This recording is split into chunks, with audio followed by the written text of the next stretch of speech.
Olá, bom dia, bom dia. Hoje, terça-feira, dia 13 de fevereiro, aproveitando esse feriado, resolvi fazer aqui uma breve live, um breve comentário, talvez, para aproveitarmos nessa belíssima manhã de feriado para conversarmos um pouco sobre o Espiritismo, não de uma forma puramente doutrinária, mas um entendimento sobre o aspecto consolador. É interessante porque muitas pessoas nas lives anteriores postaram pedindo para que falasse, para que eu conversasse um pouco sobre essa ideia das revelações, sobre a ideia do Consolador. Então, como hoje é um feriado pela manhã, vamos aproveitar a manhã e conversar um pouco sobre esse assunto, sobre o Espiritismo Consolador. Aqui não entrarei em detalhes dos princípios fundamentais, porque já estamos desenvolvendo uma live ou várias lives sobre esse assunto. Mas vamos focar um pouco nesse aspecto do Consolador. Se nós olharmos o prefácio do Evangelho segundo o Espiritismo, e aqui eu abro um parêntese, que o Evangelho segundo o Espiritismo não é o Evangelho dos Espíritas. É importante nós trabalharmos com essa ideia. O Evangelho segundo o Espiritismo, o título está muito claro, são os evangelhos interpretados segundo o pensamento dos espíritos, segundo a ótica dos espíritos. Então, muitos, de uma forma até errônea, dizem, o Espiritismo tem um evangelho próprio. Não. O Espiritismo não tem um evangelho próprio. Os evangelhos são os mesmos. Mateus, Marcos, Lucas e João. E a doutrina espírita os apresenta sob sua ótica, ou seja, interpretando. Eu diria que o Evangelho segundo o Espiritismo seria uma hermenêutica dos espíritos, uma hermenêutica feita pelos espíritos e por Kardec, porque o livro, o Evangelho, ele está ali com as passagens dos evangelhos e, eminentemente, as passagens de cunho moral, ou seja, que trazem ensinamentos, e não passagens que relatam apenas fatos e locais. Então, a diferença é que foram trazidos os versículos que trazem também, que têm em si os ensinos. E aí sim, se aquele ensino está previsto ou está escrito nos 4 evangelistas, teremos os 4 versículos trabalhados. Mas se está apenas em 1, em 2, teremos também esses versículos trabalhados. Então esse é o livro, o Evangelho segundo o Espiritismo. Não é um evangelho próprio, não é um evangelho dos espíritas. É o evangelho, ou são os evangelhos analisados segundo o pensamento espírita. Ponto. Então, lá no prefácio, logo ali nas primeiras páginas, nós temos um trecho que diz: são chegados os tempos em que todas as coisas hão de ser restabelecidas no seu verdadeiro sentido, para dissipar as trevas, para confundir os orgulhosos e glorificar os justos. Vejam essa frase. São chegados os tempos em que todas as coisas devem ser restabelecidas no seu verdadeiro sentido, para dissipar as trevas, confundir os orgulhosos e glorificar os justos. É uma frase muito interessante, porque nos mostra o aspecto, por assim dizer, concatenado do desenvolvimento do conhecimento. Nada se conhece de uma hora para outra. Tudo na história humana tem fases. a fase do fato, da apresentação, a fase da interpretação. E com o passar dos tempos, as interpretações, trazendo novos conhecimentos, vão se alterando. Porque uma coisa é interpretarmos um fato com um olhar obtuso. Outra coisa é interpretarmos o fato, o mesmo fato, com um olhar difuso. Ou seja, valendo-nos de vários outros conhecimentos que corroboram a interpretação. Então, óbvio que com o passar do tempo, o conhecimento evolui. E evoluindo o conhecimento, os ensinamentos também vão sendo melhor compreendidos. Por isso, a ideia aqui são chegados os tempos. Ou seja, a humanidade já chegou numa era, numa época em que reúne conhecimentos vários que permite a ela, a humanidade, entender um pouco mais dos fatos ocorridos. Então aqui são chegados os tempos, quer dizer, agora é um momento, há sempre um momento, como vemos lá no Eclesiastes do Velho Testamento, capítulo 3, a partir do versículo 3, quando diz: todas as coisas têm o seu tempo, e há tempo para tudo debaixo de Deus, dos céus. Ou em outras traduções, todas as coisas têm o seu tempo e para cada ocupação chega a sua hora. Então é importante percebermos que há o tempo de ensinar, o tempo de compreender, tudo tem um tempo. Por isso o parágrafo abre justamente com essa ideia: são chegados os tempos. São chegados os tempos. Estamos na hora psicológica, seria a ideia. E aí diz que todas as coisas devem ser reestabelecidas. Se é reestabelecidas, nesse parágrafo diz que precisa se refazer, se reposicionar com novos conhecimentos, com novas atitudes, novas formas de pensamento, reposicionar aquilo que se entendia de uma forma e agora, com a reunião dos conhecimentos, entende-se de uma outra forma. É fácil entender isso. No passado longínquo, distante, naquele pretérito que se perde nos tempos, as pessoas confundiam, por exemplo, os astros com deuses. Tínhamos o deus Sol, a deusa Lua, o deus do trovão. Vejam, com o andar dos tempos, com o andar da carruagem, percebeu-se que são astros, trovão é um fenômeno físico. Quanto tempo se pensava que trovão era nuvens se trombando? Quanto tempo se dizia que o trovão era a movimentação dos móveis nos céus? Óbvio, o conhecimento vai ampliando e percebendo que não eram interpretações adequadas. Então tudo evolui, tudo.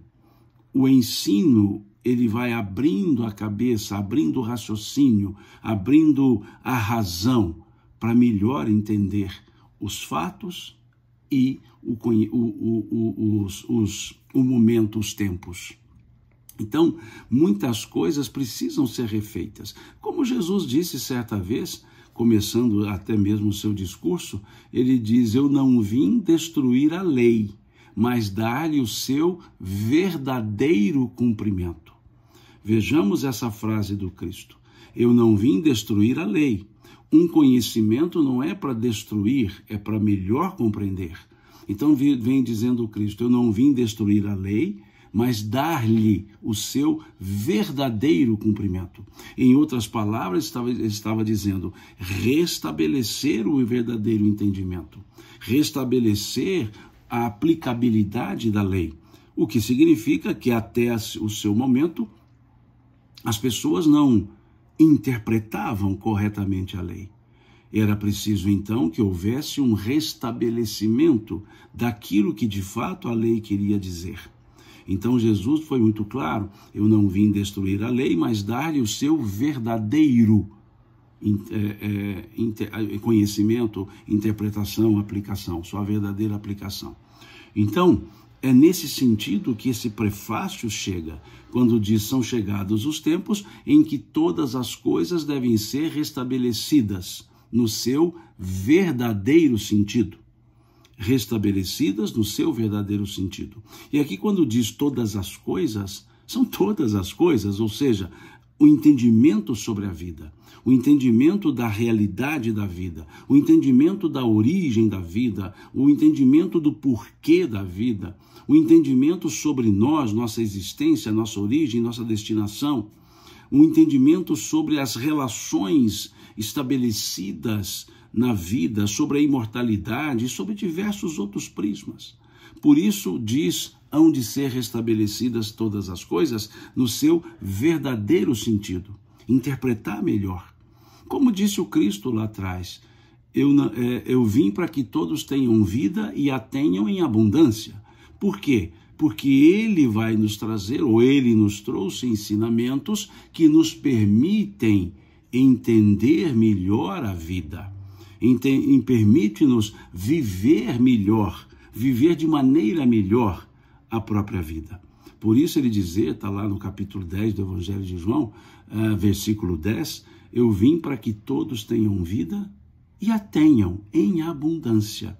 A abundância no sentido de entender a vida plenamente. Então percebamos que tudo tem um momento de apresentação, maturação, entendimento e aplicabilidade. E é isso que o parágrafo vem trazendo, esse prefácio do Evangelho segundo o Espiritismo. Vem trazendo: são chegados os tempos em que todas as coisas devem ser restabelecidas no seu verdadeiro sentido. E aí vem o aspecto, para confundir os orgulhosos. Confundir os orgulhosos. Porque o orgulho leva a interpretações falsas, a interpretações pessoalizadas, individualizadas, personalizadas. O orgulho tira a possibilidade de um aprendizado verdadeiro, porque o orgulhoso não quer aprender, ele quer ensinar aquilo que ele mal sabe, mas quer ensinar. Quando se busca entender a dinâmica da vida, quando se busca entender as próprias falas do Cristo, mas com o orgulho, a prepotência, não vai entendê-la, nós não iremos entendê-las. Essas frases, esses ensinos, entender os ensinos. Como disse o Cristo, ele certa vez disse: graças te dou, ó Pai, que escondeste tais ensinos dos doutos e revelaste-os aos simples e humildes. Vejamos a forma que Jesus quer dizer, ou utiliza para dizer que o orgulho ele é refratário a um verdadeiro ensinamento. O aprendizado, o primeiro passo para o aprendizado é a humildade. A humildade para reconhecer que não sabemos. A humildade para reconhecer que alguém sabe mais. A humildade para reconhecer que precisamos de outras pessoas que nos ensinem, assim como há pessoas que precisam que nós as ensinemos. Essa é a ideia do aprendizado. Por isso ele dizia: graças te dou, ó Pai, que escondestes tais ensinos dos doutos e revelaste-os aos simples e humildes. Ensino dos doutos, esconder o ensino dos doutos, não é que os doutos não entenderão, é que se não descerem do seu pedestal, não conseguirão entender. Os doutos que se valem de conhecimentos puramente acadêmicos, doutos são aqueles que o currículo chega antes, doutos são aqueles que têm o hábito de dizer, de colocar assim a ideia do você sabe com quem está falando. Doutos são aqueles que querem mostrar os seus títulos, mas não são esses que entenderão os ensinos, porque é preciso uma humildade para entender, a humildade para compreender que tudo evolui, que nós não sabemos tudo. Então esse aspecto é que está ali nesse prefácio dizendo confundir os orgulhosos. Quando o ensino vem, os orgulhosos ficam confusos, porque querem aplicar aos ensinos as suas próprias ideias e deturpam as ideias, adulteram as ideias. Então vem esse prefácio dizendo para confundir os orgulhosos. Diz o prefácio dissipar as trevas justamente da ignorância, abrir os olhos, sair da penumbra e poder enxergar claramente os fatos e a vida. E depois diz, glorificar os justos. Glorificar os justos é justamente dar essa oportunidade para que aqueles que querem efetivamente aprender, aprendam, vivenciem. Aprendam e vivenciem. Esse é o sentido trazido nesse parágrafo do prefácio do Evangelho segundo o Espiritismo. São chegados os tempos em que todas as coisas devem ser restabelecidas no seu verdadeiro sentido, para dissipar as trevas, confundir os orgulhosos e glorificar os justos. E é nesse conjunto de entendimento, é nesse sentido trazido aqui nesse prefácio, que nós vamos perceber a evolução do pensamento religioso trazido para o planeta Terra, notadamente pela a estrutura do conhecimento judaico-cristão. E é importante nós percebermos que vários outros ensinamentos chegaram para outros povos na linguagem deles. Temos belíssimos ensinamentos trazidos por Forri, por exemplo, na China, por Hermes, na estrutura do Egito, por Lao Tse, Confúcio e vários outros, porque cada cultura tem a estrutura dos ensinos voltados para aquela própria cultura. E nós, que aqui estamos, viemos de uma cultura ocidentalizada, de uma cultura judaico-cristã, e é justamente nesse contexto que a doutrina espírita surge, e nesse contexto é que ela demonstra a evolução do pensamento, a evolução do entendimento. Não é por outro motivo que o primeiro capítulo do Evangelho segundo o Espiritismo tem por título Eu não vim destruir a lei. Tal qual aquilo dito por Jesus, eu não vim destruir a lei, mas dar-lhe o seu verdadeiro cumprimento. O pensamento espírita da mesma forma. Não veio destruir a lei, mas dar o verdadeiro cumprimento, oportunizar o verdadeiro cumprimento, abrindo, digamos que as amarras que estão obnubilando a nossa mente e o nosso entendimento, sem cristalização, porque, como eu disse, o conhecimento evolui e uma doutrina não pode ficar cristalizada. A doutrina ela vai se expandindo à medida que o conhecimento vai se expandindo.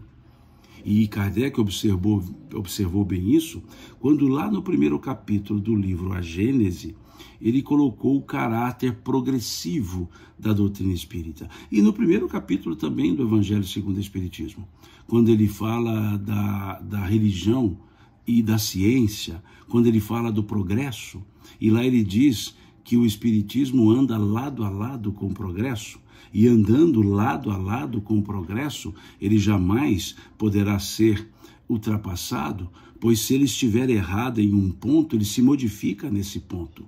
Se uma verdade maior surgir, ele a acatará. É esse o aspecto que Kardec coloca como caráter da revelação espírita. E lá nesse caráter da revelação espírita, ele nos coloca 3 elementos interessantíssimos para que percebamos a evolução do pensamento. Ele traz uma figura marcante na estrutura judaica, e não aí só na estrutura judaica, em outras estruturas, que é a figura de Moisés. Por que é analisada essa figura de Moisés? Porque Moisés ele não trouxe a ideia do Deus único. Abraão já trazia a ideia do Deus único. Moisés, ele mantém a ideia do Deus único, mas ele traz regramentos. Deus que estabelece leis, como o Decálogo, por exemplo, leis perenes, leis que podem ser aplicadas em quaisquer tempos. Então a figura de Moisés, ela é importante não pelo aspecto de libertação do povo, não, mas pelo aspecto de trazer um elemento, um corpo de leis.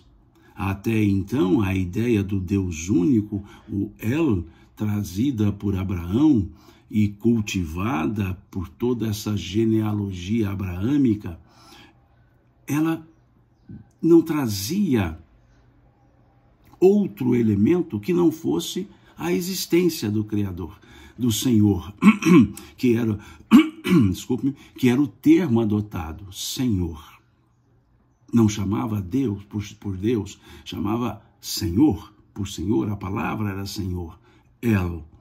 E aí vai essa estrutura até que Moisés apresenta a mesma estrutura do Deus único, mas ali com uma terminologia um tanto difícil de se expressar, porque o nome do Senhor era aquele que eu sou o que sou, um nome muito abstrato, mas ali Moisés traz um elemento, ele traz uma legislação de caráter divino, uma legislação de caráter humano. Divino, aquilo que é um corpo de ensinamentos, de ordenamentos, que é perene, ou que são perenes os ordenamentos. E humanos, aquele grupo de ensinamentos aplicáveis a um dado momento, a uma circunstância. Então nós temos ali, no Êxodo, por exemplo, capítulo 20, nós temos um corpo de leis divinas, que é o Decálogo, que temos ali uma estrutura mandamentária advinda do alto, advinda do Senhor. Esse corpo é uma lei perene. E temos no Levítico, no Deuteronômio, um corpo de leis de características humanas. Por que características humanas? Porque eram leis aplicáveis naquele período e não mais aplicáveis hoje. Dou um exemplo. Se nós olharmos a estrutura de leis humanas trazida por Moisés, a estrutura, teremos lá que não podemos comer carne de animais que têm pés fendidos e não ruminam, ou seja, carne de porco. E quantos cristãos hoje comem carne de porco? E valem-se muitas vezes dos ensinos do Velho Testamento para outros fins, mas comem a carne de porco. Por quê? Porque isso não é uma lei divina, Deus não proíbe comer isso ou aquilo. Ali era uma estrutura humana, quando diz pés fendidos que não ruminam, porque pés fendidos que ruminam podia, sim, alimentar, né, ou se alimentar da carne de animais com pés fendidos que ruminassem, ou seja, a carne bovina. Há a proibição para comer frutos do mar, por exemplo, camarão, e quantos comem? Então vejamos que são estruturas aplicáveis a uma época, a um povo, por um motivo dado, por um motivo qualquer, um motivo específico. Mas nós temos que observar que, pela primeira vez, tem-se um corpo de leis. E se nós olharmos esse corpo de leis trazido por Moisés, nós veremos que são leis punitivas, são leis não preventivas, são estruturas proibitivas e punitivas, proibindo o fazer e punindo se fizer. Então são leis claramente punitivas. E ali a estrutura apresentada da figura do Criador é uma estrutura de um Deus punitivo, de um Deus até vingativo, de um Deus até ciumento. Quando vemos lá, por exemplo, no capítulo 20 do Êxodo, um trecho de uma estrutura humanizada, está lá: eu sou o Senhor teu Deus, que te tirou do Egito, da casa de servidão. Não terás diante de mim nenhum outro Deus, nem a ele prestarás culto, pois eu sou um Deus ciumento, que puno a iniquidade dos pais nos filhos, até a terceira e quarta gerações. Em outras traduções, em vez de ciumento, nós encontraremos: pois eu sou um Deus zeloso. Mas um Deus zeloso que continua punindo, porque a tradução vem: sou um Deus zeloso que puno a iniquidade dos pais nos filhos, e assim segue. Então percebamos, a estrutura trazida era de um Deus duro, de um Deus que deveria ser temido, aquela figura de um Deus que tinha mais características humanas do que divinas. Era um Deus vingativo, um Deus exclusivista, um Deus dos exércitos, um Deus de um povo só. Era o único Deus, mas era de um povo só, ou seja, um Deus que escolheu o seu povo. Deus criou todos os povos e escolheu um para ser o dele. Então era um Deus exclusivista. Não é que Deus seria assim, é que as pessoas eram assim e talhavam a figura de Deus da forma que elas eram. E isso é importante. Isso é importante entender. Mas era necessário para aquela época de um povo que saiu de um cativeiro, de um povo que saiu de uma estrutura e cultura politeísta. Era necessário, ou eram necessárias, leis mais duras, mais efetivas. Por isso, a figura de Deus era um Deus justiceiro. Não era uma figura de Deus justo. Era um Deus justiceiro. Aquele que queria aplicar a justiça, aquele que retribuía na mesma moeda a pena de talhão. Essa era a figura que Moisés trazia. Mas foi importante? Sim, foi muito importante, porque era preciso haver uma secção, um corte das ideias politeístas que vigiam para uma ideia monoteísta. Não bastava a estrutura trazida por Abraão. Era necessária a presença, ou era necessário que se tivesse a presença de um corpo de leis. E essas leis refletiam o estado que vivia a sociedade. Mais ou menos semelhante à ideia do pensador Thomas Hobbes, quando ele falava sobre o estado natural, sobre o estado de selvageria, a necessidade de uma força maior que ordenasse. E ali a ideia não era o estado, a ideia era o Deus, era divina. Então por isso Moisés revela a ideia da justiça, mas uma justiça justiceira, uma justiça vingativa. Mas era necessária essa ideia. Era necessário que se tivesse esse receio, para que pudesse, pelo medo, ter a ordem, ter o equilíbrio, pelo medo. Por isso a estrutura velho-testamentária coloca a figura de um Deus temível, um Deus que precisava ser temido, e não um Deus bondoso.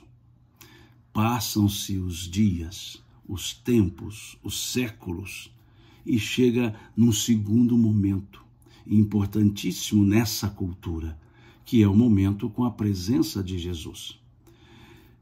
Jesus, ele simboliza um novo momento.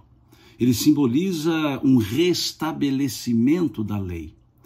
Como ele ia apresentar uma outra estrutura para o Criador, para se entender o Criador, ele então disse: eu não vim destruir a lei, mas dar-lhe o seu verdadeiro cumprimento. Por que isso? Porque a mesma estrutura trazida por Moisés, trazida por Abraão, Jesus a manteve, Deus único. Jesus disse e reafirmou aquilo que já havia sido dito por Abraão, por Moisés, pela cultura hebraica, Deus único. Mas Jesus apresentou uma outra estrutura para entendimento desse Deus único. Aquilo que em Moisés era justiça, o Deus para ser temido, em Jesus passou o Deus a ser amado. Passou a ser Deus amoroso e não mais Deus justiceiro. Jesus vem nos mostrar que Deus não era o Deus punitivo, era o Deus do amor, do perdão, da oportunização.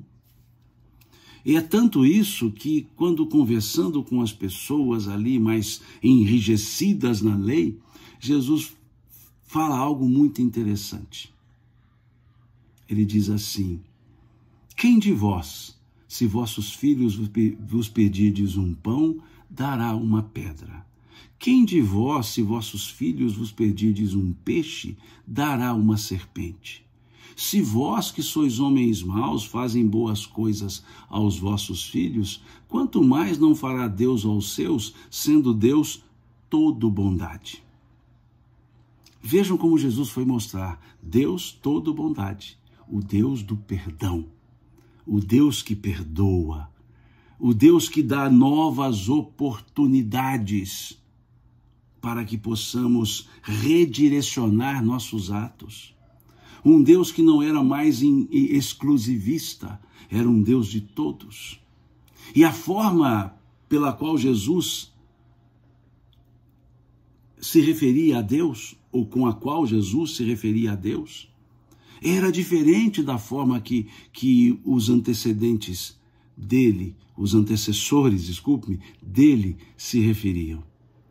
Os antecessores diziam o Senhor Todo-Poderoso, El Shaddai. Jesus chamava Deus por Abba, Abba, Abba, A-B-B-A, Abba, que significa papai. Vejamos como Jesus se refere a Deus, papai, não mais Senhor. Mostrava Jesus que a obediência a Deus se dava pelo amor que a ele se tinha e não pelo medo que dele se tinha. Reestrutura todo aquele pensamento de um Deus duro, punitivo, vingativo, para um Deus amoroso, bondoso. E vem nos trazer uma realidade que Moisés não trouxe. Veio acrescentar algo de grande importância na estrutura mosaica. Porque Moisés falava de Deus, do Criador, das suas leis, mas não trazia uma ideia de perenidade da existência. Moisés não falava nada da imortalidade. Moisés não falava nada daquela ideia que o mundo material não era único, que existia outro mundo, que existia uma outra vida. Moisés se limitou a falar do mundo material. Se nós olharmos a estrutura gênica lá do Gênesis bíblico, nós veremos uma preocupação em mostrar que as pessoas que andavam com Deus viviam muito na terra. A preocupação em contar a idade das pessoas. A idade da figura parabólica de Adão, 932 anos. Matusalém, 927 anos. E o interessante é que essas idades eram contadas separando dois períodos, antes de andar com Deus e depois de andar com Deus. E o período de idade antes de andar com Deus era sempre pequeno, e o período de idade andando com Deus era sempre maior. Para dizer que quem vivia muito é porque andava com Deus. Porque não se trazia uma outra estrutura que pudesse dizer que a vida continuava. Tanto que trazia a ideia de ser recompensado na terra. Como vemos lá num dos mandamentos, honrarás teu pai e tua mãe para que tenhas longos dias na terra que o Senhor teu Deus te dará. A Canaã, aquela terra prometida. Então se falava sempre isso. E vem Jesus nesse aspecto e acrescenta: meu reino não é deste mundo. Vem Jesus e nos fala que existe outro mundo, que não só esse. Vem Jesus dizendo que a vida não terminava no túmulo, que a vida continuava.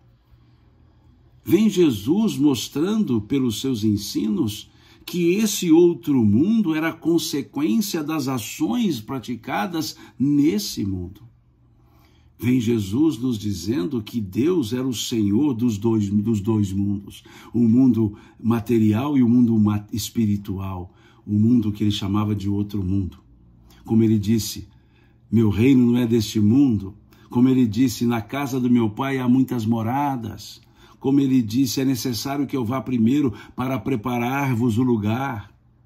Então Jesus veio trazer, ele manteve a ideia de Deus único, ele acrescenta, ele adequa a figura de Deus para o Deus amoroso.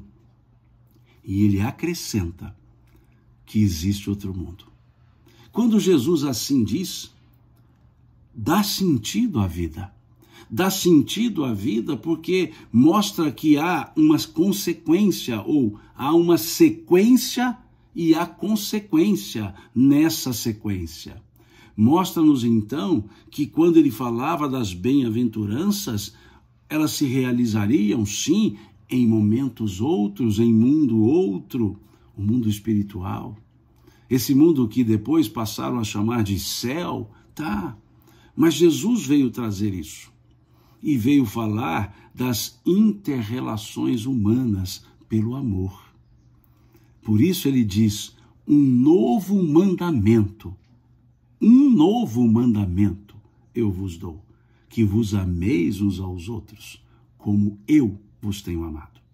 Vem Jesus dizendo que o amor que precisava ter não era aquele amar ao próximo lá da lei, era muito maior, era amar ao próximo como ele amava. Por isso ele veio dizer novo mandamento. Porque amar ao próximo não era novo mandamento, já existia na lei. Quando ele fala novo mandamento, é porque ele vai mostrar outra intensidade para o amar. Não era apenas amar ao próximo como a si mesmo. Era para amar ao próximo como ele, Jesus, amou.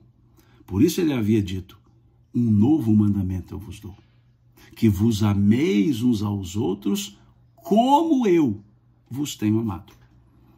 Mostrando-nos que é muito mais intenso, mais profundo o amor. Por isso nós chamamos revelação do amor. Moisés a revelação da justiça. Jesus a revelação do amor. O amor que tudo cobre, como disse o apóstolo Pedro na sua primeira epístola, na sua primeira carta, quando ele diz o amor cobre uma multidão de pecados. Veja como Pedro foi entender essa estrutura. Esse amor que se esparge, esse amor que transcende aos interesses pessoais, esse amor que ama pela alegria de amar. Foi isso que Jesus trouxe. Então percebamos que há uma gradação. Por quê? Porque a humanidade, na época do Cristo, já havia dado um passo evolutivo se comparada à humanidade da época de Moisés. Não quer dizer que era uma humanidade perfeita, porque se fosse perfeita, Jesus não teria vindo. Ele veio justamente porque precisava dar um certo impulso no entendimento da lei. E esse impulso foi tão forte que até hoje falamos de Jesus. Porque muitos dizem que Jesus veio, mas nada adiantou, porque ele acabou morrendo na cruz. Não, muito adiantou. Adiantou tanto que hoje estamos falando dele ainda. E durante muito tempo falaremos. Porque os seus ensinos são perenes. Os seus ensinos são para a vida.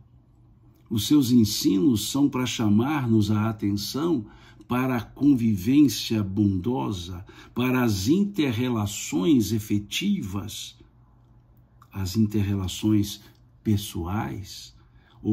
É importante nós percebermos que Jesus traz ali um roteiro para uma vida melhor. É um roteiro. Então, ele nos traz elementos que nos ensinam a lidar com as adversidades. Ele vem nos falar, por exemplo, do amor que se coloca como a paz. Eu vos dou a minha paz, eu vos deixo a minha paz, mas não vou lá dou como o mundo a dá. Porque muitas vezes nós achamos que a paz do mundo é a ausência de problemas. E a paz não é algo externo, a paz é algo interno. A paz é o sentimento, a paz é um estado íntimo, com problemas externos, sem problemas externos. A paz, diz o Espírito Emmanuel, lá no capítulo 136 do livro Fonte Viva, a paz é a quitação da consciência para com a vida. Uma consciência quite sempre estará em paz. E aí vem Jesus dizendo, pelos seus ensinos, ele diz assim, capítulo 16 do Evangelho de João, tenho-vos dito isto para que tenho-vos dito isto para que em mim tenhais paz, pois no mundo tereis aflições, mas tende bom ânimo, eu venci o mundo. Olha que coisa interessante. Essa frase já nos sereniza o coração. Tenho-vos dito isso, ou seja, todos os ensinos, para que em mim, ou seja, nos ensinos dele, para que em mim tenhais paz. Pois no mundo tereis aflições. Dizendo que estar aqui no mundo, nós estaremos expostos às aflições. Mas ele diz assim, tende bom ânimo, pois eu venci o mundo. Tende bom ânimo. O que nos falta, talvez, é esse bom ânimo. É perceber que está nas nossas mãos poder agir contando com o apoio que vem do alto, contando com a força que vem de Deus. Mas é preciso que tenhamos ânimo. Ânimo, alma, que tenhamos alma, que coloquemos alma naquilo que fizermos. A vida é fácil? Lógico que não.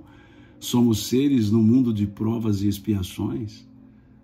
Mas é possível vencer os obstáculos? Claro que sim. Primeiro aspecto, ter bom ânimo, ter o otimismo, não se desanimar, não se entregar, olhar sempre para frente, olhar para o que pode ser vivido. É isso que Jesus nos trouxe, tem de bom ânimo. Eu venci o mundo, veja, ele venceu o mundo. Crucificado, ele venceu o mundo. Morto, entre aspas, ele se apresenta vivo para mostrar que a vida continua, justamente o cerne do seu ensino. Óbvio, amor, mas o cerne da continuidade da existência. Ele demonstrou que a vida não termina. E aqui abro parênteses, não um só, dois, porque precisamos abrir e fechar. A vida não termina, ninguém consegue acabar com a vida. Ninguém consegue. O mais alto desespero aqui na vida material não será resolvido com a tentativa de acabar com a vida, porque sempre será tentativa, porque a vida não se acabará, porque somos imortais. O autoextermínio, o suicídio, é uma falsa porta. É uma falsa porta que não liberta ninguém. O suicídio é sair do tormento para cair no desespero. Porque a primeira coisa que acontecerá com aquele que se suicida é o desapontamento de perceber que continua vivo. E que os problemas que a pessoa achava que deles sairia, continuam no campo consciencial. É isso que está na questão 957 do Livro dos Espíritos. Leiam lá, questão 957 do Livro dos Espíritos. Quais são, em geral, as consequências do suicídio? E os Espíritos respondem, são várias. E tudo depende das circunstâncias. Mas a única consequência da qual o Espírito nunca se fugirá é o desapontamento. ou seja, a frustração de ver que está vivo, porque ninguém tira a vida, porque a vida foi dada pelo Criador. Deus, eterno, nos deu a imortalidade, tirada da sua eternidade. Nós podemos acabar com o corpo físico, continuaremos vivendo com as agruras da consciência, com as beatitudes da consciência. A vida é abundante. A vida é abundante.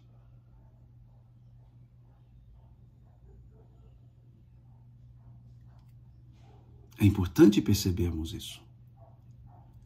E o materialista que não crê na vida, na continuidade da vida, terá a vida continuada e terá frustração. Terá frustração. O materialismo não oferece esperança. O materialista espera, mas não tem esperança. O materialista conjuga o verbo esperar, mas não esperançar. Ter esperança é agir para que a vida mude. Esperar é aguardar a vida mudar para poder agir. Aquele que espera a vida a vida modificar-se para que ele haja. Quem tem esperança age para que a vida se modifique. Esperança do verbo esperançar e não o verbo esperar. Quem tem esperança não espera, quem tem esperança age. Como dizia uma letra de música, ou diz uma letra de música de Geraldo Vandré, quem sabe faz a hora, não espera acontecer. Esperar acontecer não é esperança. Fazer a hora é esperança. Por isso, dois verbos. Esperar e esperançar. Esperança não vem de esperar. Esperança vem de esperançar. Por isso, Jesus dizer, tem de bom ânimo, eu venci o mundo. Mas Jesus também disse, respeitando o princípio evolutivo, respeitando a continuidade do aprendizado, a evolução do conhecimento, ele também nos diz, lá no capítulo 16 do Evangelho de João,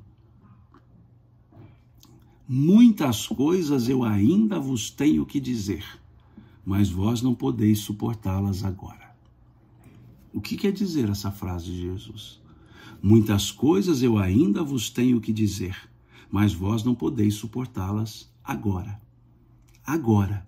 Quer dizer, muitos ensinos ele ainda tinha que passar, mas não era o momento, porque as pessoas não entenderiam, as pessoas não estavam preparadas para aquele nível de entendimento. Por isso ele dizer, muitas coisas eu ainda vos tenho que dizer, mas vós não podeis suportá-las agora. E aí ele nos deixa uma característica de porvir. Ele abre o aspecto da esperança para dizer que um momento chegaria.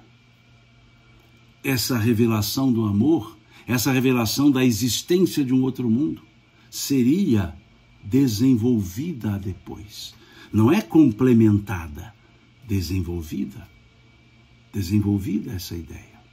E aí chega-nos o pensamento espírita, que não fala mais somente da inter-relação entre as pessoas, mas da inter-relação entre os mundos, aquele que Jesus havia dito, meu reino não é deste mundo. Porque quando Jesus disse, meu reino não é deste mundo, ele não descreveu o mundo. Ele não disse como era esse outro mundo. Ele disse que ele existia, esse outro mundo. Mas não nos disse como ele era. E aí vem o pensamento espírita e nos fala como é esse outro mundo. Nos fala que a lei divina aplica-se aos dois mundos, mundo material e espiritual. Nos fala que esses dois mundos se interrelacionam. Nos fala sobre como saímos desse mundo espiritual e chegamos ao mundo material, e como saímos do mundo espiritual e chegaremos ao mundo espiritual. vem nos mostrar com clareza como vivem os espíritos no mundo espiritual. Vem nos falar da sequência e da consequência das nossas ações.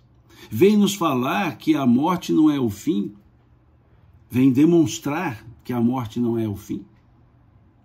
Porque falar, Jesus havia falado e demonstrou com a sua própria reaparição, mas vem a doutrina espírita acrescentando elementos de entendimento dessa pós-morte. Jesus veio dizer que a morte, que a vida não termina no túmulo. A doutrina espírita vem nos dizer que a vida não termina no túmulo e existe antes do berço, ou seja, não começa no berço.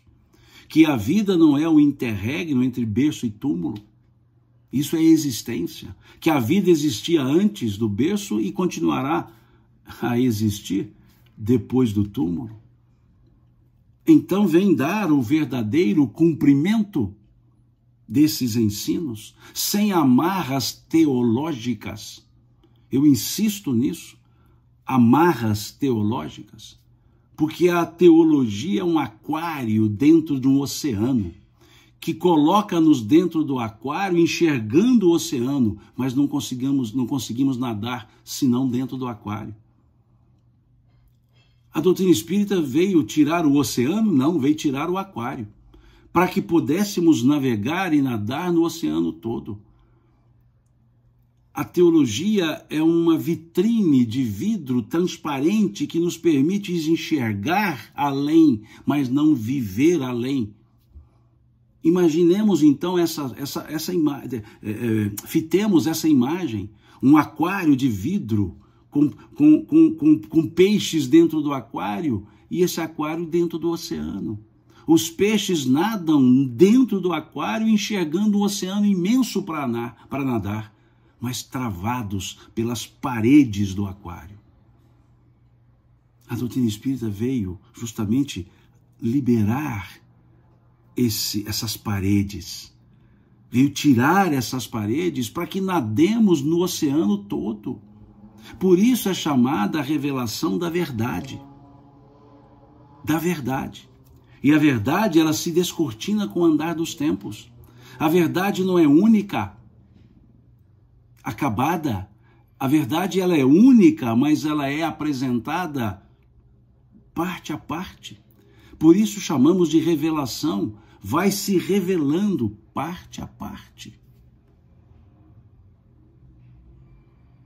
Há um descortinamento dessa verdade. Por isso o caráter progressivo. Não é uma verdade. Podemos usar verdade no plural, verdades, não que sejam várias verdades, mas porque é uma verdade interpretada em vários momentos diferentes, por prismas diferentes, conexões diferentes. O ensino sempre é proporcionalizado à capacidade de entendimento. Senão seria jogar pérolas aos porcos, como disse o Cristo.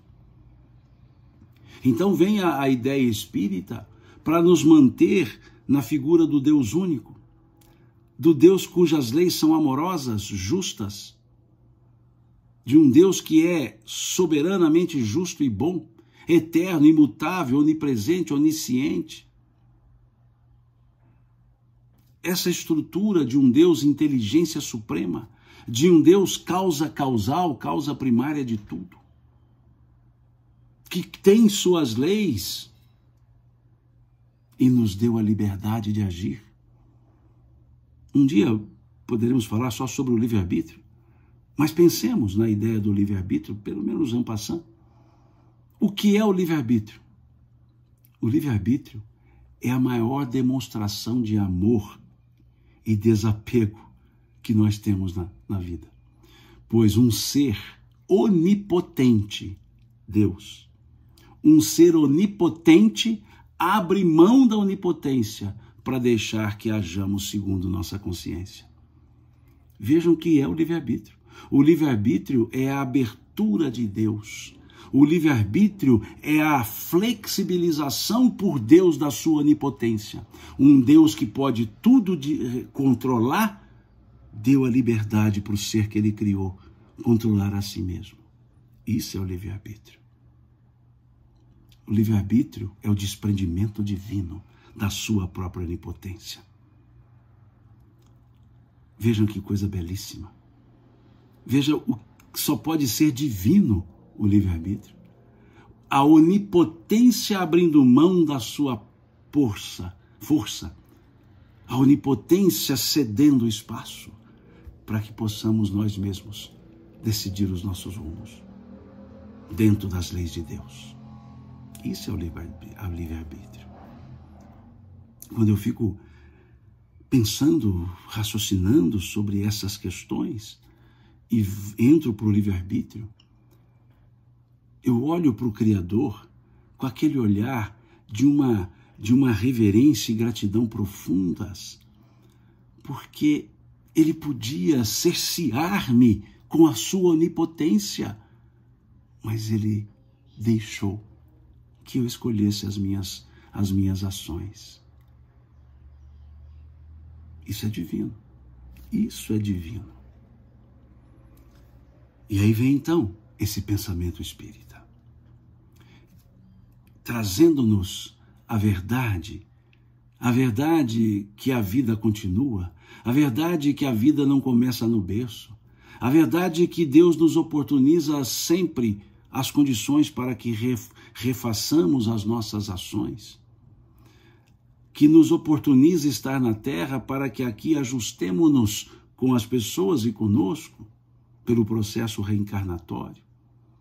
Um Deus que nos confere o livre-arbítrio, um Deus que nos cria para evoluirmos, que nos cria simples e ignorantes com todos os potenciais evolutivos. Essa é a figura que a doutrina espírita traz, que vem trazer os ensinos de Jesus na linguagem que hoje se pode perceber. Volto à ideia do aquário, que vem retirar as paredes do aquário para que não mais só enxerguemos o oceano, mas para que nademos em todo o oceano. Do que adianta enxergar um oceano e estar preso num aquário de vidro dentro do oceano, só podendo nadar dentro do aquário? A doutrina espírita que não quer a amarra de ninguém, que não constrange ninguém a aceitar o pensamento que ela hoje traz, o que ela nos trouxe, mas que nos pede que pensemos a respeito, que saiamos da circunscrição humana que quis reduzir Deus ao seu nível, porque não conseguindo entender Deus, e em vez de evoluir para entender, reduziu Deus para ser entendido. Então ficou Deus à maneira humana, Deus à moda humana. Tanto que foi criticado por um materialista chamado Feuerbach, que escreveu uma obra, A Essência do Cristianismo, e é uma crítica a essa ideia reducionista de Deus. E reduziu-se Deus ao nível humano, a tal ponto de chegar ao nível humano que contribuiu para que o materialismo existisse. Porque o materialismo não é uma pura negação de Deus. O materialismo é uma negação da forma que Deus é apresentado. E Feuerbach foi dizer, nesse livro, A Essência do Cristianismo, ele foi dizer: está escrito que Deus fez o homem à sua imagem e semelhança. Eu, porém, digo que o homem fez Deus à sua imagem e semelhança, pois o Deus que nos é apresentado tem mais defeitos humanos do que qualidades divinas. Porque é essa figura que se criou. Vejam, discute-se se o dia de descanso divino é o sábado ou o domingo. Deus está lá se preocupando se é sábado, se é domingo. Aliás, os dias da semana foram criados por nós.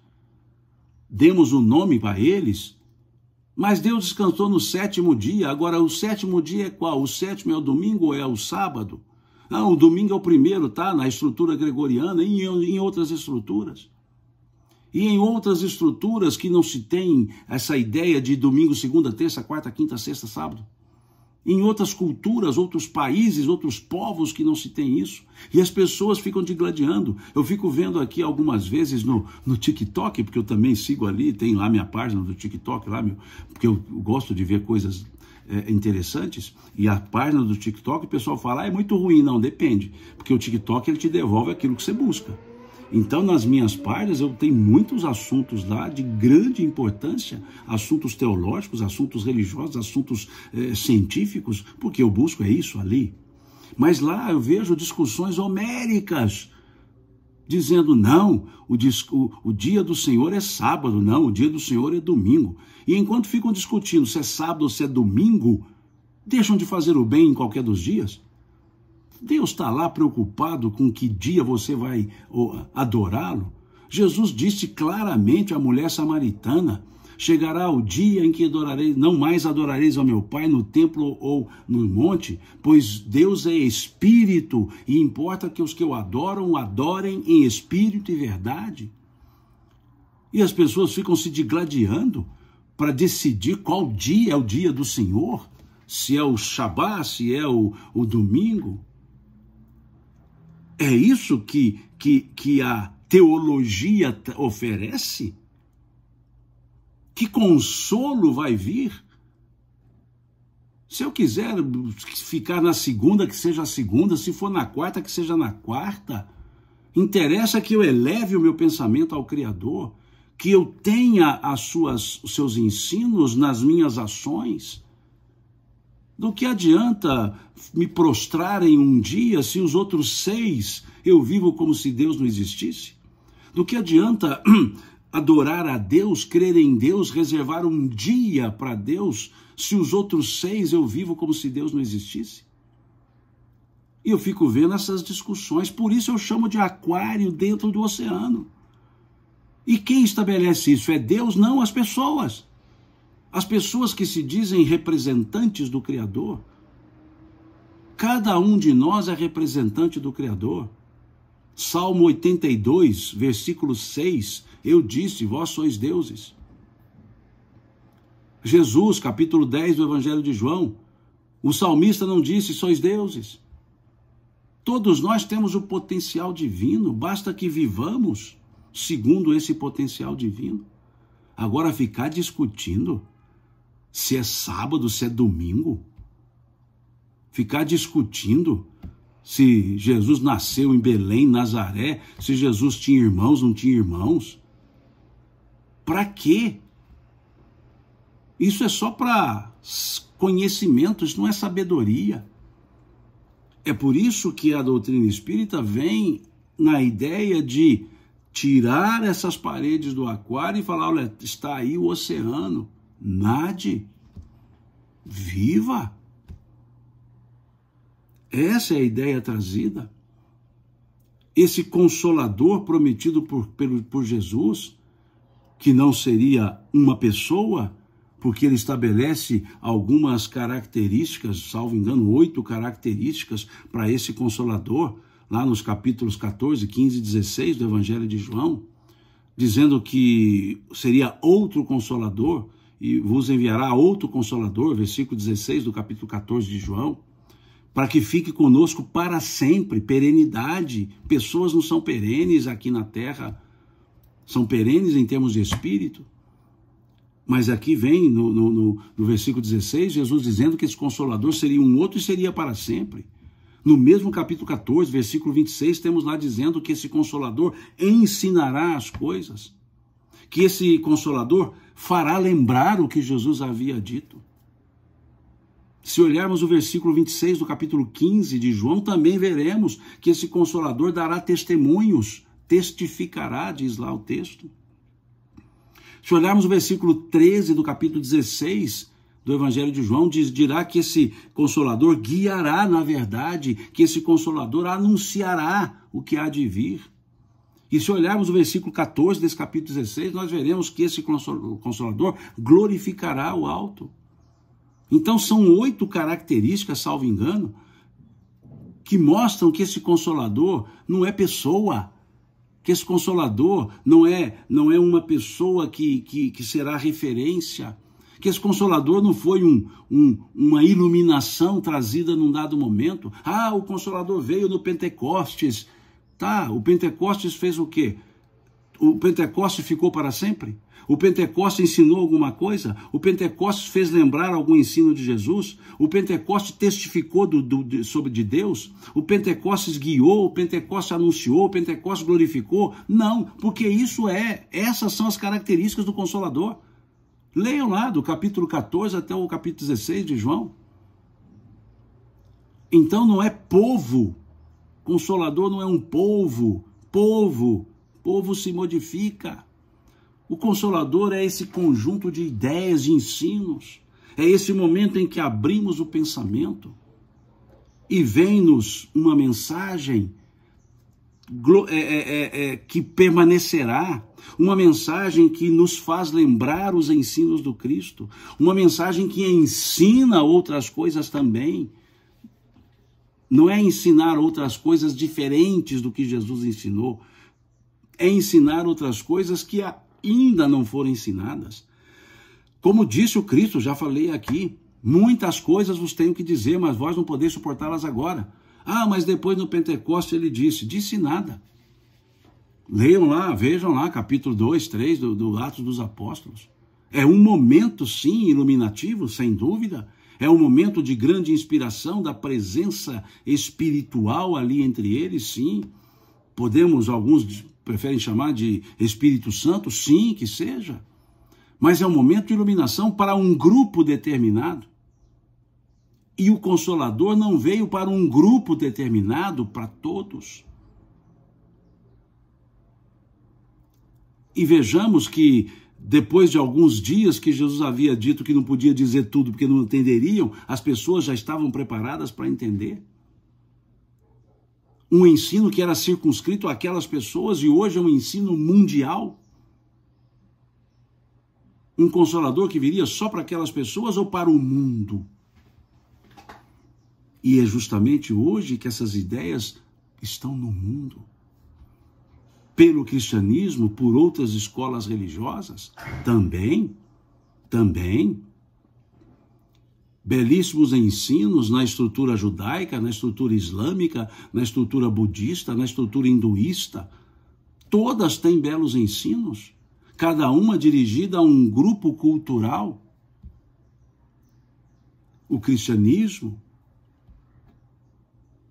dos 8 bilhões de pessoas, arredondando a conta, nós temos 2 bilhões e meio de cristãos.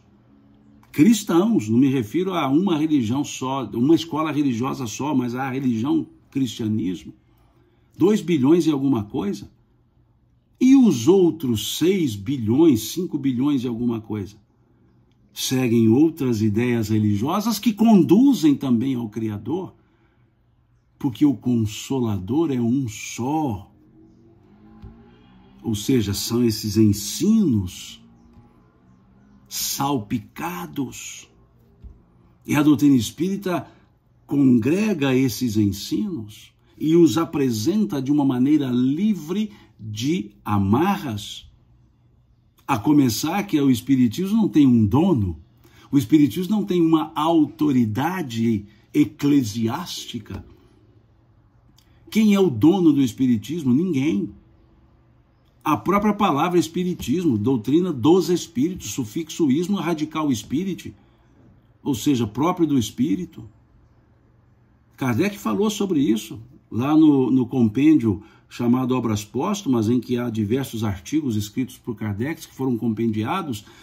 Lá há um capítulo que fala do chefe do espiritismo e ele mostra que não existe.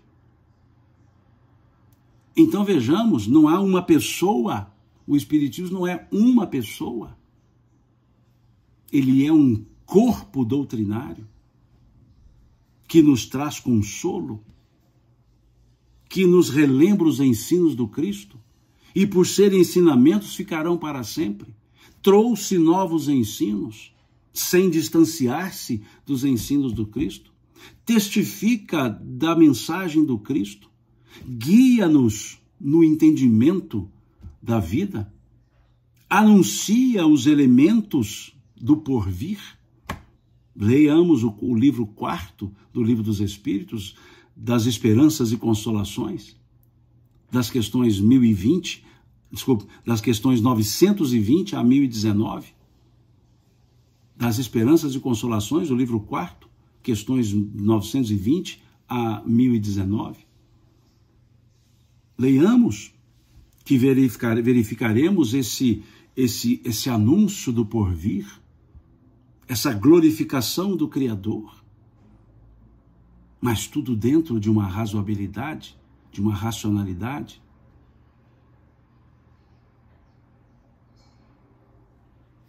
Então pensemos, a doutrina espírita não se distancia dos ensinos do Cristo? Não, porque os ensinos do Cristo são a verdade. E várias outras escolas não se distanciam, porque ele veio dizer a verdade. Temos em Jesus a referência, questão 625 do Livro dos Espíritos. Qual o tipo mais perfeito que Deus ofereceu ao homem para servir de guia e modelo para a humanidade? E a resposta? Jesus. A doutrina espírita, que é uma religião no sentido etimológico da palavra, religare, nos liga ao Criador, pelo corpo doutrinário, pelo corpo de ensinos, mas não é uma instituição religiosa. Kardec também, no Obras Póstumas, vem explicar isso. Ele diz: o Espiritismo é uma religião e não é uma religião, porque se entende por religião uma instituição com ordenamentos, paramentos, hierarquia, dogmas, rituais e ritos, não é religião. Mas se entende por religião aquela religação com o Criador, a busca do Criador, da origem, o entendimento da vida, é uma religião. Por isso a palavra religar e ligar novamente. Então percebamos o que é um corpo doutrinário. É isso que nos coloca, e Kardec explica-nos isso na conclusão número 5 do Livro dos Espíritos, quando ele diz lá que o Espiritismo é forte porque ele se fundamenta nas bases da religião: Deus, o Espírito, a alma e as penas e gozos futuros. Conclusão número 5, leiam lá. São 9 conclusões, o Livro dos Espíritos. Conclusão número 5. É muito sereno isso. E é um fato que talvez poucos conheçam, que está lá nos artigos compendiados no livro Obras Póstumas, porque o Obras Póstumas não é um livro, é um compêndio de artigos escritos por Kardec, que foram compendiados depois da sua desencarnação. E por isso que se chamou Obras Póstumas. Não foi Kardec que escreveu depois de desencarnado. São artigos que ele escreveu, e alguns deles estão até na Revista Espírita. Eram artigos ali que foram compendiados. Por isso eu gosto de chamar o Obras Póstumas de um compêndio de artigos escritos por Kardec. Sobre vários assuntos. E um deles, que é a segunda parte da estrutura do compêndio, ele fala da sua missão. E é importante perceber isso, porque no diálogo que ele tem com o Espírito da Verdade, em que o Espírito da Verdade conta a ele sobre a missão que ele teria, sobre as dificuldades pelas quais ele passaria, ele faz uma questão, ele dizendo se ele não aceitasse essa missão. Os Espíritos disseram a ele, ou melhor dizendo, o Espírito de Verdade disse a ele: outros te substituirão, pois os destinos de Deus não podem pairar sobre uma só cabeça. Vejam que para Kardec, os Espíritos disseram, se ele não seguisse com a missão, outros seguiriam. E olha o motivo pelo qual os Espíritos disseram isso: pois os ensinos de Deus não podem pairar sobre uma só cabeça. Então não existe o dono. Por isso não se chama kardecismo, se chama espiritismo. Kardecismo seria a doutrina de Kardec. Kardec não fez doutrina. Por isso chama espiritismo, que é a doutrina dos espíritos. O sufixo ismo em uma palavra significa relativo ao radical da palavra. O radical da palavra espiritismo é spirit, que quer dizer espiritual, espírito. Sufixo ismo, espírito mais ismo, ou seja, o ismo próprio do radical. Qual é o radical? Espírito. Então o que é espiritismo? Próprio dos espíritos. Kardecismo seria próprio de Kardec, radical. Kardec, sufixo ismo, próprio do radical. E não existe ensinos kardecistas, existem ensinos espiritistas, codificados, alinhados, segundo a didática kardeciana. Aí o sufixo é iano, não é mais ismo. Então nós temos o espiritismo organizado de forma kardeciana. A organização é kardeciana. Radical Kardec, sufixo iano. Iano é segundo o radical. Ou seja, a organização foi segundo Kardec, a organização. Mas os ensinos não são dele, os ensinos são dos espíritos. Por isso se chama espiritismo. Daí não ser adequada a expressão espiritismo kardecista. Só espiritismo, doutrina dos espíritos. Isso está na introdução número 1 do Livro dos Espíritos. São 16 introduções. Está na introdução número 1. Kardec explicando isso. Que ele criou a palavra, neologismo. Ele não criou a doutrina, criou a palavra espiritismo e explicou por que seria essa palavra. Espiritualismo. Qual é o radical? Espiritual. Qual é o sufixo? Ismo. Então, espiritualismo é próprio do espiritual, mas não quer dizer que é o espiritismo. O espiritismo é espiritualista, mas nem todo segmento espiritualista é espiritista. Então é importante entendermos isso. A doutrina espírita não se baseia em uma pessoa, se baseia ela é um corpo doutrinário que se baseia nos ensinos universais das leis de Deus. É importante isso. Por isso Kardec diz lá, a conclusão número 5 do Livro dos Espíritos, o espiritismo é forte porque ele se coloca nas próprias bases da religião, quais sejam Deus, a alma e as penas e gozos futuros. É muito simples isso. E aí vem uma questão, salvo engano, a questão 798 do Livro dos Espíritos, salvo engano, 798, tem lá Kardec perguntando se o espiritismo tornar-se-ia uma crença comum. Veja, tornar-se-ia uma crença comum. Ele não perguntou se o espiritismo seria uma crença única. Vejamos a diferença. Salvo engano, é a questão 798 do Livro dos Espíritos. Se o espiritismo tornar-se-ia uma crença comum na humanidade. Ele não perguntou se o espiritismo tornar-se-ia uma crença única. Ele nunca seria uma crença única porque os povos são diferentes.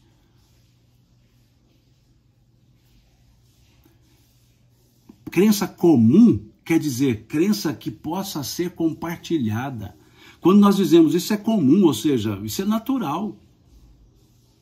A doutrina espírita tornar-se uma crença comum, aí sim os espíritos dizem que sim, que são chegados os tempos em que o espiritismo deve ocupar o seu lugar no conhecimento humano, ocupar o seu lugar no conhecimento humano. Ou seja, tem lugares vários no conhecimento humano. E um desses lugares é ocupado pela doutrina espírita. Então, crença comum, o que quer dizer? A pessoa tem uma outra escola religiosa que seja, filosófica ou religiosa, mas não refuta o princípio espírita. A pessoa não vai refutar o ensino espírita. Ela vai dizer, olha, eu sou da religião X, mas vai saber que reencarnação é uma verdade.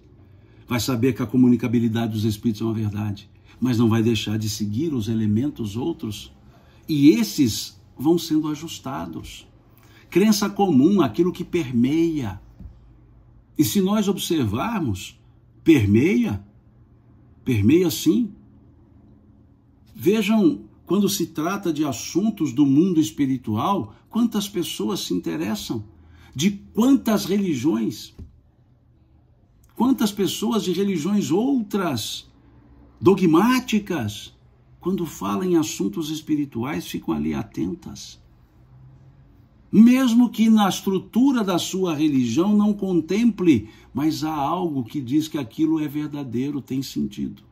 Mas como a doutrina espírita não disputa conhecimentos, ela apenas apresenta. E Kardec foi sábio quando ele disse, também lá no compêndio, Obras Póstumas, que pouca gente lê esse compêndio. São belíssimos artigos. É um compêndio de tal forma que nem número de capítulo tem, porque ele é um compêndio. Os capítulos têm só títulos, não tem números, porque não é um livro sequenciado. São artigos esparsos. E lá, quando ele fala da constituição do Espiritismo, quando ele fala do projeto espírita de 1868, ele diz assim, o Espiritismo não se impõe a quem quer que seja. Ele quer ser aceito livremente, por força das ideias e das convicções. Por força das ideias e das convicções. Em muito simples. Como Jesus também fez. Jesus disse, aquele que quiser vir após mim, renuncie-se a si mesmo, pega a sua cruz a cada dia e me siga. Aquele que quiser. Os ensinos de Jesus também não são impostos a ninguém. São de livre acesso, livre escolha, livre aplicação. Fruto da consciência. Então é muito simples isso. A doutrina espírita, diz Kardec, lá na conclusão número 6 do Livro dos Espíritos. Conclusão número 6 agora. Ele diz que a doutrina espírita não é obra de um homem. Palavras dele. A doutrina espírita não é obra de um homem. Conclusão número 6. Por isso, espiritismo. Doutrina dos espíritos. Se algum dia alguém disser que é o dono, que é a autoridade, está enganado esse alguém. No movimento espírita temos estruturas, força da lei, lei civil, que temos que ter as organizações, os centros espíritas, as federativas, sim, existem, são importantes, são necessários, são necessárias as federativas, são necessários os centros espíritas, claro, claro que são, mas são elementos regidos pelo Código Civil, são associações, há um capítulo próprio no Código Civil para lidar com isso, associações, que têm como princípio apresentar a doutrina espírita, vivenciar os seus ensinos por meio de atos de promoção, de elevação das pessoas, elevação social, no sentido de bem-estar social. São instituições necessárias, onde convergem esforços para o bem comum e que têm o objetivo de levar o corpo doutrinário a conhecimento das pessoas. Mas veja, o corpo doutrinário fala por si. É uma forma de divulgação e apresentação, mas o corpo doutrinário fala por si. É fruto da evolução humana termos as organizações, as associações. Felizmente,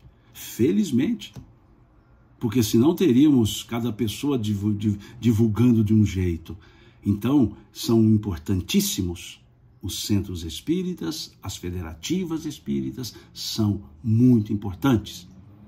Não há como ter um movimento sereno, sério e organizado sem a estrutura civil, sem a estrutura associativa.